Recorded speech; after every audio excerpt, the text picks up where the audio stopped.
आज सना ने उसके 3 फ्रेंड्स के लिए घर पे पार्टी रखी है। उसने पार्टी के लिए बहुत सारा खाना बनाया है। सबसे पहले कोमल आती है तो देखती है कि सना का मर्डर हो गया है। वो तुरंत डिटेक्टिव मेहुल को फोन लगाती है। डिटेक्टिव मेहुल क्राइम सीन पे पहुंच जाता है और देखता है कि सना ने 3 चीजें अपने नीचे दबा के रखी है। उतने में वहां रोहन और राहुल भी आ जाते हैं। रोहन डिटेक्टिव मेहुल से कहता है कि मैं पार्टी में सबसे पहले आने वाला था, लेकिन ऑफिस से निकलने में थोड़ी देरी हो गई। राहुल बताता है कि मैं तो लेट ही आने वाला था। डिटेक्टिव मेहुल तीनों को अपने घर का एड्रेस और सना के बारे में लिखने बोलता है और तुरंत समझ जाता है कि खूनी कौन है। कैसे? डिटेक्टिव मेहुल को कैसे समझता है कि खूनी कौन है, क्या आप बता सकते हैं? क्लूज और तीनों फ्रेंड्स को ध्यान से देखिए और आपका आंसर मुझे कमेंट करके बताइए।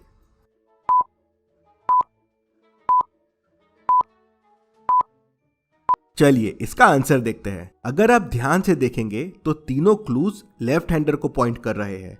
लेफ्ट स्लीपर, लेफ्ट ग्लव्स और लेफ्ट शूज। और इन तीनों में रोहन लेफ्टी है, तो मेहुल समझ जाता है कि सना ने रोहन के लिए क्लूज छोड़े थे। चलिए अगली पहेली देखते हैं। राजगढ़ में 3 चुड़ैलों का साया था। तीनों चुड़ैल राजा से बहुत डरती थी, तो राजमहल के आसपास नहीं भटकती थी। एक बार महल में आग लग जाती है। किसी तरह राजा बच जाता है। राजा गुस्से में तीनों चुड़ैल के पास जाता है और उनसे पूछता है, मेरे महल को तबाह किसने किया? पहली चुड़ैल कहती है, मैं तो हवा की चुड़ैल हूँ। मैं तो हिमालय घूमने गई थी, आज ही आई हूँ, मुझे कुछ नहीं पता है। दूसरी चुड़ैल कहती है, मैं तो पानी की चुड़ैल हूँ। मैं आग कैसे लगा सकती हूँ? मैं भी घूमने गई थी, मुझे कुछ नहीं पता है। तीसरी चुड़ैल कहती है, मैं भी घूमने गई थी, आज ही आई हूँ, मुझे भी कुछ नहीं पता है। तीनों की बातें सुनने के बाद राजा समझ जाता है कि कौन सी चुड़ैल ने आग लगाया है। कैसे? क्या आप मुझे कमेंट करके बता सकते हैं?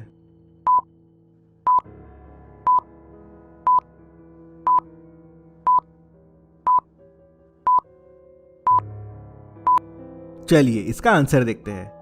राजा ने चुड़ैलों को बताया ही नहीं था कि महल में आग लगी है। गरिमा चुड़ैल तो छुट्टी पे बाहर गई थी, फिर उसे कैसे पता चला कि महल में आग लगी थी?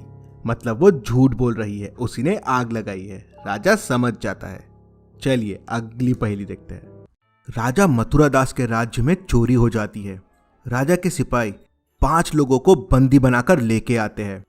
पांचों कहते हैं, महाराज हमने चोरी नहीं की है। राजा मथुरादास का लड़का कहता है, पिताश्री मेरे पास एक उपाय है। मेरे पास ये जादुई लकड़ी है। ये लकड़ी चोर के घर में 2 इंच लंबी हो जाएगी। आज रात ये लकड़ी इन 5 लोगों को दे देते हैं। जिसने चोरी की होगी उसकी लकड़ी कल बड़ी हो जाएगी।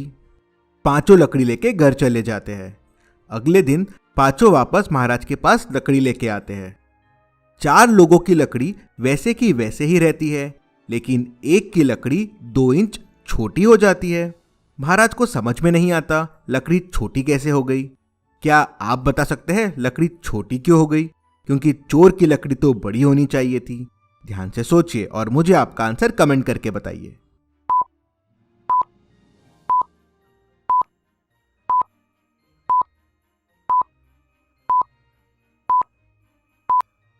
चलिए इसका आंसर देखते हैं।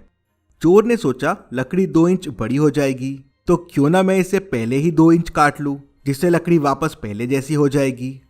वो ये नहीं समझ पाया कि ये राजा के बेटे की चतुराई थी। ये कोई जादुई लकड़ी नहीं थी। जादू चला नहीं और लकड़ी बड़ी हुई नहीं। सैनिकों ने उसे पकड़ लिया। चलिए अगली पहेली देखते हैं। आपके सामने ये डिलीशियस पिज्जा रखा हुआ है, लेकिन ये पिज्जा बॉक्स ए के अंदर जाने वाला है। अब मैं इन पिज्जा बॉक्सेस को घुमाऊंगा। आपको बताना है पिज्जा कौन से बॉक्स के अंदर रहता है। तो चलिए शुरू करते हैं।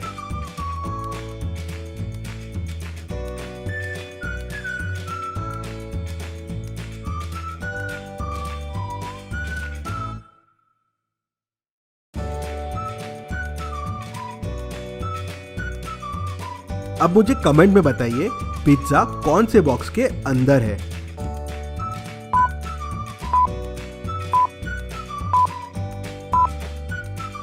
मैं आपको इसका आंसर लास्ट में बताऊंगा। तो चलिए अगली पहेली देखते हैं। दादा गणपत अपने पोते को एक कहानी बता रहे थे। मैं पहले तिहाड़ जेल में पुलिस वाला था। कोई चोर मुझसे बच के वहां से भाग नहीं पाता था। एक बार की बात है, 3 चोर काफी टाइम से भागने का प्लान कर रहे थे। तीनों ने 12-12 घंटे के बाद भागने का प्लान किया। पहले ने सुबह के करीब 11 बजे दीवार कूद के भागने की कोशिश की, लेकिन मेरे कुत्तों ने उसे देख लिया और मैंने उसे पकड़ लिया। फिर दूसरे चोर ने 12 घंटे बाद पास वाली नदी से भागने की कोशिश की, लेकिन मेरी तेज नजर ने उसे दिन में देख लिया। तीसरे चोर ने मेरे डर से भागने की कोशिश ही नहीं की। इतना बहादुर था मैं उस जमाने में। पोता हंसने लगता है और कहता है कि दादा, आपकी कहानी झूठी है। क्या झूठ है इस कहानी में, क्या आप बता सकते हैं? आप चाहे तो वीडियो को रिपीट कर सकते हैं।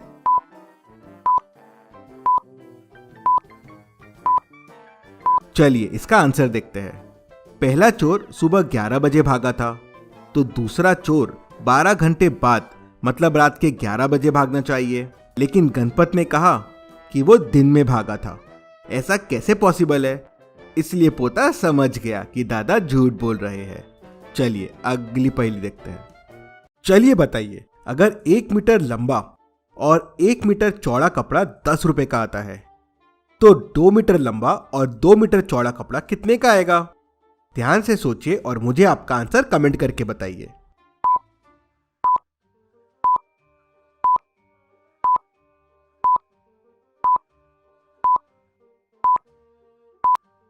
चलिए इसका आंसर देखते हैं। छोटे वाले कपड़े का एरिया 1 है और 10 रुपए का है। बड़े वाले कपड़े का एरिया 2 × 2 4 है। अगर 1 मीटर स्क्वायर का दाम 10 रुपए हुआ तो 4 मीटर स्क्वायर का दाम 40 रुपए हो जाएगा। इसको आप इस तरह से भी सोच सकते हैं कि 2 मीटर बाय 2 मीटर लंबे कपड़े में 1-1 मीटर के 4 कपड़े आ सकते हैं, इसलिए 40 रुपए का हो जाएगा। चलिए अगली पहेली देखते हैं। चलिए मैं अब आपसे बहुत ही इंटरेस्टिंग 5 पहेलियां पूछता हूँ। अकबर के समय आगरा में भयंकर बाढ़ आ गई थी। पूरा आगरा डूब गया था, लेकिन ताजमहल बच गया। बताओ कैसे?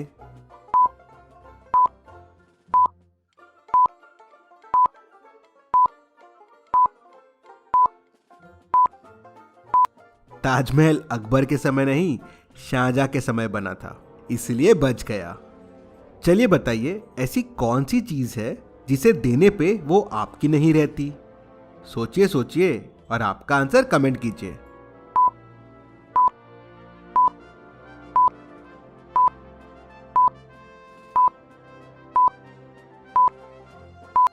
और इसका सही जवाब है सीक्रेट। अगर आपने सीक्रेट किसी को बता दिया तो वो आपका थोड़ी ना रहेगा।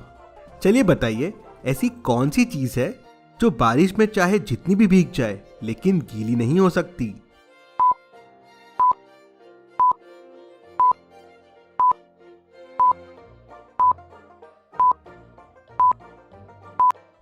सिंपल है, इसका सही जवाब है पानी। चलिए अब मुझे बताइए, अगर एक अंडा उबलने में 10 मिनट का समय लगता है तो 2 अंडे उबलने में कितना समय लगेगा?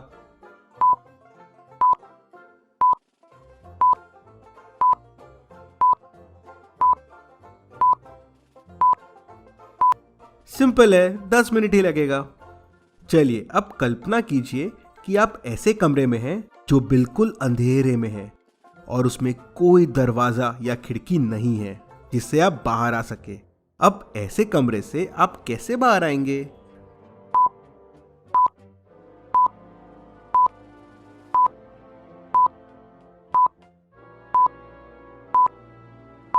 आप कल्पना करना बंद कर दीजिए। चलिए अगली पहेली देखते हैं। ध्यान से देखिए और मुझे बताइए, इनमें किसने टिकट नहीं ली है? ध्यान से सोचिए और मुझे आपका आंसर कमेंट करके बताइए।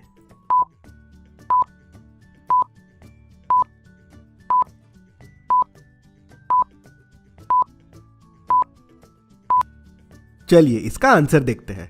पहले तो ये एक मेट्रो ट्रेन है। मेट्रो ट्रेन में जाने के लिए आपको कॉइन लेना ही पड़ता है। मतलब बड़ों में तो सबने टिकट ली होगी, लेकिन ये बच्चे ने टिकट नहीं ली होगी। इसे टिकट थोड़ी ना लगेगी, मतलब ये बिना टिकट के ट्रैवल कर रहा है। और पिज्जा बॉक्स सी के अंदर है। ऐसी और पहेलियों के लिए चैनल को सब्सक्राइब करके बेल आइकन प्रेस कर दीजिए। Thank you.